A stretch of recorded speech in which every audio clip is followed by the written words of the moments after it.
Welcome back to the Gorbison Ramsley Gym Leader Invitational.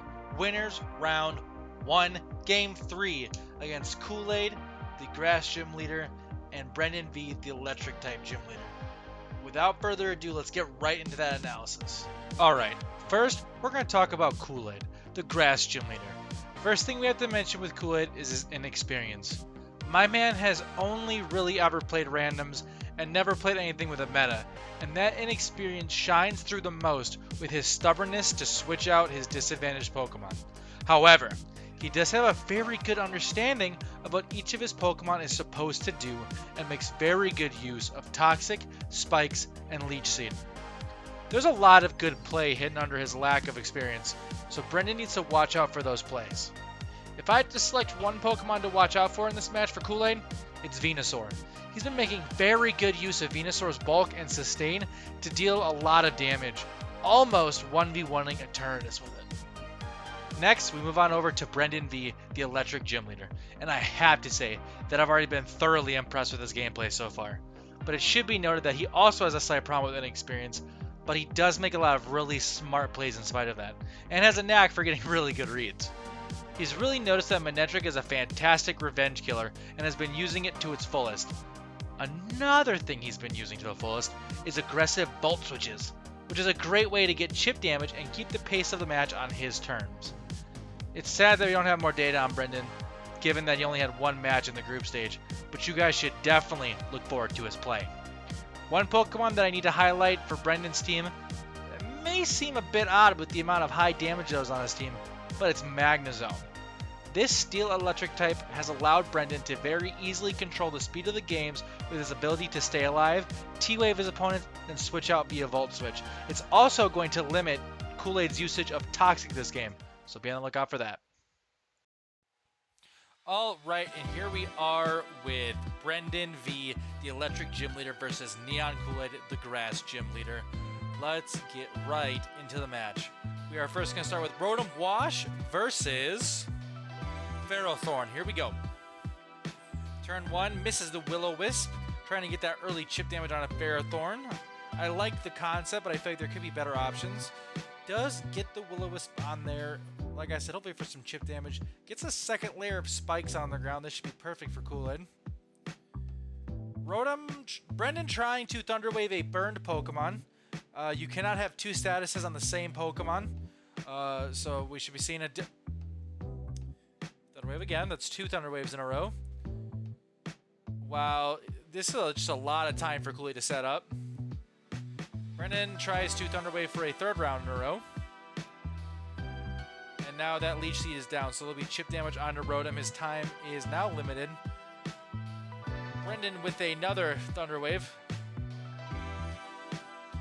Neon KoolAid responds with a Toxic. This is I feel like I had a commentary script before I even started commentating, but just saying another Thunder Wave that fails. I don't think Brendan realizes what's going on. And another Thunder Wave. And then KoolAid tries to Stealth Rock again as well. Okay.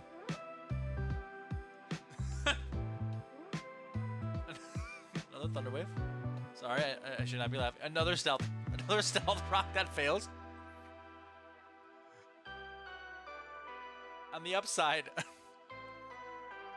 now that Rotom is dead, Brendan can actually do moves. Dude, what is this? I'm sorry, guys. I'm sorry. I should. Back to professional commentary. And then that Rotom Wash goes down. Zapdos coming in, gets chunked for 24% with all of the hazards, but Zapdos with the quick defog to get rid of it. KoolAid once again shooting that Toxic out like it's his day job. Making wonderful use of that Toxic to get a lot of advantage during these games. There's that aggressive Volt Switching style I was telling you guys about. Brings in Magnezone. Steel versus Steel matchup. This should be kind of interesting. Puts down more spikes. That'll require Brendan to get the defog back out here. What is... Ooh, 25% is not bad, but not great either. But the Barbs and the Rocky Helmet doing a lot of damage. That was a very impressive chip damage. And the Leech Seed getting him down for 35% on that first turn alone. Does a non-vault switch? That is interesting. That's pretty rare for Brendan. He typically vault switches with those Pokemon that have the vault switch ability. Gets the knockoff, takes off the Rocky helmet. I like the idea, but I feel like you could have just killed him. And that would kind of not really need to worry about the item at that point. But I like where he's going conceptually. Uses the close combat to deal that last 5%. He knows Aurora's on a timer, so it's going to be really important that he gets that damage in on KoolAid while he has the chance. Brings out the Cradle. That's a great selection to battle this Aurora. Gets the knockoff of the Life Orb. That's going to stop Cradle from doing a lot of damage. Oh, but that Ancient Power. Wow! Wow, what a... Cradle is sneaky powerful sometimes. That close combat defense drop really helped out on that kill for sure. Body Press is going to do a lot of damage to Cradle, though. Another Ancient Power. We're going to get the Omni Boost here now? Dang, that's a 1 in 10 shot every time, ladies and gentlemen. And that Body Press is going to take Cradle. Somehow, this is an even match with Magnezone at an even 50%. It so far felt all KoolAid, but Brendan is very slowly kind of clawing it back. Brendan probably bringing in Raichu to once again get that. Oh, and the Wood Hammer takes out Raichu like it's nothing. Advantage back into KoolAid's favor. We'll see if he can keep that going. Oh, but here comes Manectric, a fantastic Revenge Killer, as I was saying. The Flamethrower, what an excellent move. As I highlighted during the initial team preview, the Manectric has amazing coverage moves that just allow it to adapt to pretty much any situation. And I imagine that Flamethrower is going to be launched again. Venusaur, extremely bulky, will live that though. Misses the Leech Seed. Oh, that's so unfortunate. That's going to allow Manectric to finish off this Venusaur way too early, to be honest with you. Wow, that is... I'm not going to say it was a different ball game if that Leech Seed hits, but I'm going to guess that Leech Seed hits. KoolAid's then going to protect and get a little more... Oh my god, Manectric just coming in with all this damage. I did highlight at the beginning that Manectric was going to be his main revenge killer, and it is showing its stuff right now. The Grassy Glide not going to do it. Wow, what amazing play from Brendan's Manectric. Just was able to just steamroll KoolAid's team with the speed. Wow. All right, we're back onto that next match coming up. Well, that was certainly a game. I think the part that will live on in infamy is the 10-ish turns of failed moves. But after that, we had a fairly solid game where each player made some standout moves, like KoolAid making use of the very effective Leech Seed Toxic combo, and Brendan using Manectric for its heavy damage. All right, and here we are with Game 2. What are we going to start out with this time? We have a Ferrothorn start again, and a Rotom Wash start again. I am praying that this does not happen again. Gets the spikes down. The Thunder Wave not going to do a whole lot to Ferrothorn because it's not exactly the fastest thing, but we could get some paras. There's that first para. That's going to let Rotom get this little chip damage with Hydro Pump. Gets a higher roll this time, but Ferrothorn gets that second row of spikes down. Brendan is committed to getting this down, and I think KoolAid has kind of resigned Ferrothorn to its fate to get those hazards down and get that Toxic through there. Another Hydro Pump, that's gonna get KoolAid pretty down. Does the Leech Seed? I disagree. I think you should just kind of at this point focus on getting those hazards out. You can get that last layer of spikes, get that Stealth Rock down, because right now you're in crit range, and if he crits, it's just kind of over. There's the para. That actually feels like it matters a lot because it's going to allow Brendan to... Oh, but the Hydro Pump misses. That would allow Brendan to just get this chip damage up for free. But here we get that last layer of spikes, and I'm assuming a Stealth Rock is coming in next. So somehow, this has ended in... Wow, another miss. That is unfortunate. This has somehow ended up in KoolAid's favor, despite it looking very early on that it was not going to be. And there's that Leech Seed Toxic combo that KoolAid is very proficient in using. I've actually been, like I said in the pregame, very impressed with his usage of that so far. But that Body Press is going to do some damage, but so is the Iron Thorns, or the Iron Barbs on the Rocky Helmet. Bringing Ferrothorn below 50 on the initial contact. Just, the chip damage is just amazing on this team. But here we go with the Vault Switch. What are we going to bring in? I'm going to say Zorora. Yep, Zorora, perfect. You'll be able to close combat this thing to death right away. Luckily, I think he's got the heavy-duty boots on, so those entry hazards aren't going to do much. Brendan not realizing that that's kind of the move to do. Once again, does the knockoff instead of just doing the close combat again.